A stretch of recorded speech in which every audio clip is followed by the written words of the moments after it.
नमस्कार दोस्तों। आप देख रहे हैं आज संध्या का मुख्य समाचार। तो चलिए बने रहिए हमारे साथ। आज की मुख्य खबरें देश विदेश से। एयर इंडिया 300 नए विमानों की बातचीत में। एयर इंडिया एयरबेस और बोइंग से 300 नए विमानों की खरीद के लिए वार्ता कर रही है, जिसमें कुछ वाइड बॉडी विमान भी शामिल हो सकते हैं।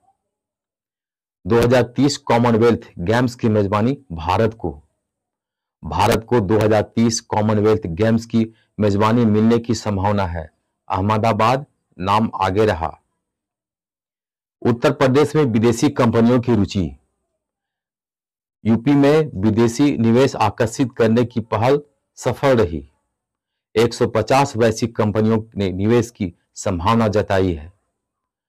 रूसी तेल पर ट्रंप का दावा। ट्रंप ने कहा कि प्रधानमंत्री मोदी ने उन्हें आश्वासन दिया है कि भारत रूस से तेल खरीद बंद करेगा। इस दावे पर भारत सरकार ने मौन रखा है। हिंदी भाषा पर तमिलनाडु में प्रस्तावित प्रतिबंध। तमिलनाडु सरकार विधानसभा में एक बिल लाई है जिसमें हिंदी भाषी होर्डिंग्स, फिल्मों आदि को प्रतिबंध करने की बात कही है। सैन्य अभ्यास हिंद महासागर में। भारत और ब्रिटेन ने हिंद महासागर में संयुक्त सैन्य अभ्यास किया, जिसमें F-35B और भारतीय सुखोई 30 MKI शामिल रहे। भारत की भूमिका वैश्विक मंचों में। भारत यदि 2030 कॉमनवेल्थ गेम्स की मेजबानी करता है तो यह न सिर्फ खेलों की प्रतिष्ठा बढ़ाएगा बल्कि विश्व पटल पर भारत की साख बढ़ेगी। पर यही प्रश्न है, क्या भारत आयोजन की जरूरतों, मंडलों, स्थितियां, वित्त, इंफ्रास्ट्रक्चर को समय पर पूरा कर पाएगा?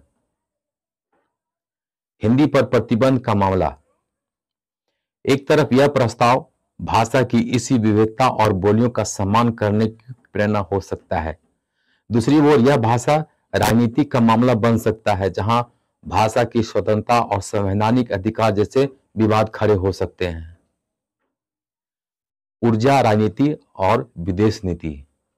यदि भारत रूस से तेल की खरीद बंद करने की दिशा में कदम उठाता है तो यह विदेशी नीति में बड़ा मोड़ हो सकता है। रूस पर दबाव बढ़ेगा, साथ ही भारत को अन्य स्रोतों से ऊर्जा सुरक्षा की व्यवस्था करनी होगी। पर क्या यह कदम तुरंत संभव है? ऊर्जा समुदाय, अर्थशास्त्र साझेदार देशों के हितों में इस निर्णय को जटिल बनाएंगे।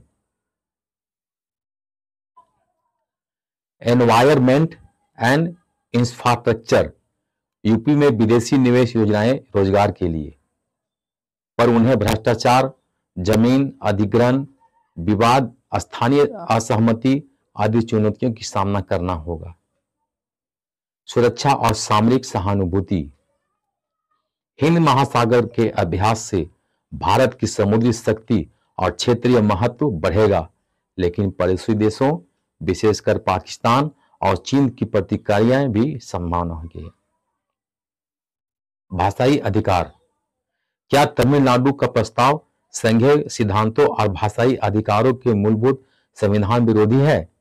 यदि ये कानून बन गए तो क्या अन्य राज्यों का भी उदाहरण बनेगा?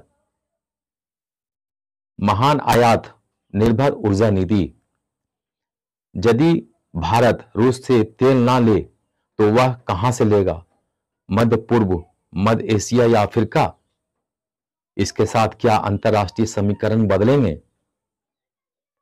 तो ये थी आज संध्या का मुख्य समाचार। तो मिलते हैं कल सुबह फिर 8 से 9 बजे के बीच में। तब तक के लिए धन्यवाद।